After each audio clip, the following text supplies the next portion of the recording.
बर्फीली कूच को लेकर निकले किसानों को आज 10वां दिन हो गया है। इस वक्त मौजूद हूँ शंभू बॉर्डर पर। अगर मैं बात करूँ तो एक दिन पहले और आज में क्या बदला है वो आपको दिखाता हूँ।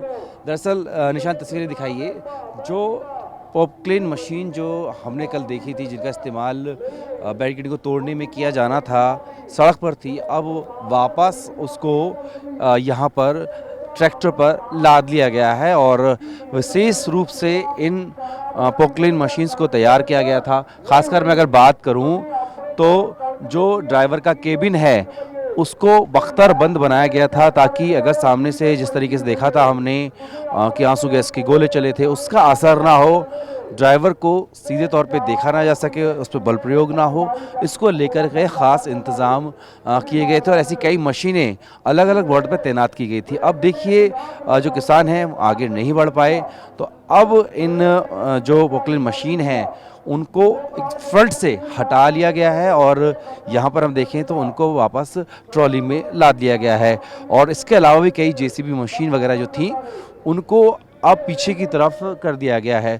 कुल मिलाकर देखें तो इसको लेकर के बड़ी कह सकते हैं कि विवाद भी चल रहा था। जिस तरीके से हरियाणा के जो डीजीपी हैं उन्होंने पंजाब सरकार को लिखा कि बॉर्डर्स पर इस तरह की जो मशीनों की तैनाती है उसको कम किया जाए, और उसको लेकर के पंजाब सरकार ने भी, पंजाब के जो डीजीपी हैं उन्होंने पटियाला के आईजी रेंज को भी कहा था कि उनको हटाया जाए। देखिए यहाँ पर आपको दिखाऊं तो पंजाब पुलिस की जो कह सकते हैं मुस्तैदी है या जो यहाँ पर मौजूदगी है वो भी पहले से बढ़ी है और ख़ुद वो बॉर्डर पर जाकर जायज़ा ले रहे हैं। जिस तरह की स्थिति देखने को मिली थी एक दिन पहले, वो आगे ना रहे। लेकिन बड़ी बात यही है कि अगर मैं बात करूँ एक दिन पहले, तो ये पूरा का पूरा जो रास्ता है यहाँ पर भरा हुआ था। जिस तरह की पीछे आप मेरे पॉपक्लेन मशीन देख रहे हैं, ऐसे ही बहुत सारी जेसीबी मशीन, साथ ही साथ में ट्रैक्टर को जो मॉडिफाई किए गए थे उस पर हुकर्स थे, वो पूरा रास्ते पर लगे हुए थे। लेकिन अगर हमें देखूं 24 घंटे बाद जो सूरत है वो बदली है।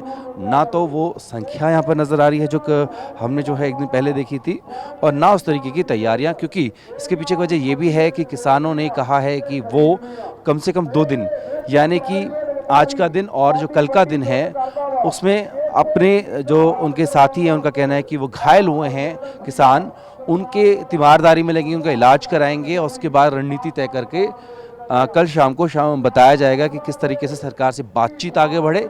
साथ ही साथ आगे फिर से कूच करना है या नहीं करना है, इस पर निर्णय लेंगे।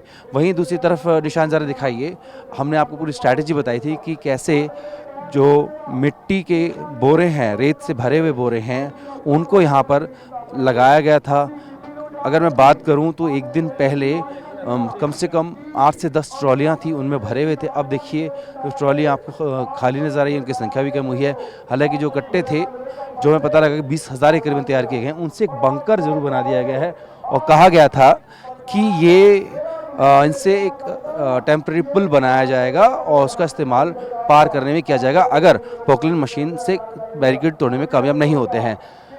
किसानों की तरफ क्या बदलाव वो हमने आपको दिखाया। अब कोशिश करूंगा कि मैं आपको दिखा पाऊँ कि दूसरी साइड जहां पर हरियाणा पुलिस और जो अर्धसैनिक बल हैं उनकी तैनाती की गई है, वहां स्थिति जस की तस है।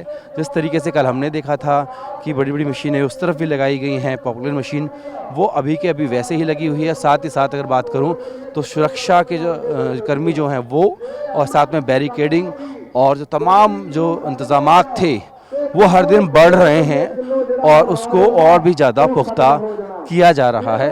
फिलहाल अगर हम बात करें तो जिस तरीके से 2 दिन का किसानों की तरफ से कहा गया है कि वो विराम ले रहे हैं और आगे नहीं बढ़ेंगे, तो वो स्थिति यहाँ पर वैसी दिख रही है और कई चीज़ें जो बदली हैं वो भी हम आपको लगातार बता रहे हैं। अपने सहयोगी निशांत के साथ जतीन भाटी, टीम भारत, शंभू बॉर्डर, पंजाब।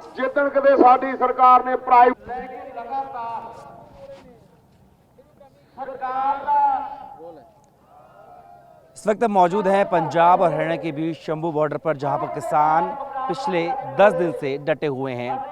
क्या बदलाव आया है वो आपको तस्वीरें दिखाता हूं। बुधवार को हमने आपको दिखाया था किस तरीके से इसी जगह जहां पर खड़े हुए हैं सैकड़ों आंसू गैस के गोले चलाए गए थे और जो किसान हैं वो भी पूरी तरह से उग्र दिखे और आगे बढ़ने की कोशिश कर रहे थे। लेकिन देखिए आज की स्थिति में दिखाऊं तो यहाँ पर किसानों ने फिर से एक लक्ष्मण रेखा तय कर दी है और इसको कोई भी क्रॉस नहीं करेगा। ये सुनिश्चित करने के लिए यहाँ पर वॉलंटियर्स की भी एक पूरी टीम लगाई गई है जो ये सुनिश्चित करेगी कि इसको कोई भी आगे ना बढ़े और ये टास्क फोर्स बनाई गई है। बाबा जी नमस्कार। अच्छा जी, आप लोगों ने सुनिश्चित किया है कि लक्ष्मण रेखा इसको कोई लांघेगा नहीं जब तक आगू नहीं कहेंगे। हाँ जी बिल्कुल। तो ये पूरा इससे कोई आगे जाएगा नहीं जाएगा जी। क्या निर्देश मिले हैं ऊपर से किसान आगुओं से? ਹਜੇ ਸਾਡੇ ਜੇ ਕਿਸਾਨ ਕਹਿਣਗੇ ਜੇ ਸਾਡੇ ਆਗੂ ਕਹਿਣਗੇ ਫਿਰ ਉਦੋਂ ਅਸੀਂ ਕਰਾਂਗੇ ਮਸਲਾ ਹੱਲ।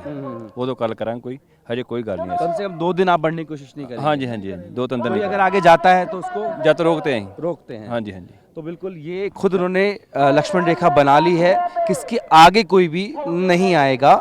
अब आपको दिखाते हैं कि दूसरी तरफ की तैयारी क्या है। देखिए बुधवार को जब हमने आपको तस्वीरें दिखाई थी उस वक्त यहाँ खड़ा होना भी मुश्किल था। आंसू गैस के इतने गोले चल रहे थे, धुआं ही धुआं था, दिखना मुश्किल हो रहा था। भले ही किसानों ने अपनी लक्ष्मण रेखा पीछे खींच ली है, लेकिन अगर मैं बात करूं तो दूसरी तरफ जो घग्गर नदी के ऊपर हरियाणा पुलिस है, पुलिस प्रशासन है, उसकी तरफ से बंदोबस्त पूरे अभी भी वैसे ही हैं। किसान जो हैं वो पॉपुलर मशीन लाए, हाइड्रोलर मशीन लाए, जेसीबी लाए, तो उनका जवाब देने के लिए यहाँ पर जो हरियाणा प्रशासन है उसकी ओर से भी मशीनों की तैनाती कर दी गई है। निशान जरा करीब से दिखाएं किस तरीके से। देखिए आप दोनों ही पुल आने और जाने का जो रास्ता है जो पंजाब और हरियाणा को जोड़ता है शंभू बॉर्डर पर, वहाँ पर अभी भी उसी तरीके से जो मशीनें हैं उनकी तैनाती की गई है। बैरिकेडिंग को और पुख्ता कर दिया गया है। साथ ही साथ देखिए वज्र वाहन आपको नज़र आएंगे। अगर वैसी स्थिति पैदा होती है तो उसका इस्तेमाल किया जाएगा। तो ये लगातार स्थिति बनी हुई है। 10वां दिन है ये किसानों का यहाँ पर, जो कि दिल्ली कूच को लेकर के अड़े हुए हैं। हालांकि इस बीच किसानों ने खुद ही कह दिया था कि वो 2 दिन तक आगे बढ़ने की कोशिश नहीं करेंगे, लेकिन अगर बढ़ते हैं तो उनकी तरफ जो हरियाणा की तरफ जाने वाला रास्ता है वो बंद है। आप देखते हैं बैरिकेडिंग जो है वो पहले से ज़्यादा मजबूत की गई है। तो कुल मिलाकर ये स्थिति बनी हुई है। अब इस बीच किसानों को सरकार की तरफ से न्योता भी आया है कि बातचीत को आगे बढ़ाया जाए। तो किसानों का कहना है कि उस पर भी वो जल्द फैसला लेंगे, लेकिन 2 दिन का बफर टाइम जो है वो रखा गया है कि जो बात करें हम आज का और कल का दिन जो है 2 दिन किसान इस पर विमर्श करेंगे। उसके बाद तय करेंगे कि किस तरीके से बातचीत करनी है या फिर क्या वापस जो दिल्ली कूच का उनका ऐलान है उसको कंटिन्यू करते हुए आगे बढ़ने की कोशिश करते हैं। तो टीवी ने भारतवर्ष आपको लगातार ग्राउंड जीरो से एक तस्वीर, एक अपडेट पहुंचा रहा है, आगे भी पहुंचाते रहेंगे। फिलहाल आपको यहाँ ताज़ा तस्वीरें हम जो शंभू बॉर्डर से दिखा रहे हैं। अपने वीडियो सहयोगी निशांत के साथ जितेंद्र भाटी, टीवी ने भारतवर्ष, शंभू बॉर्डर, पंजाब।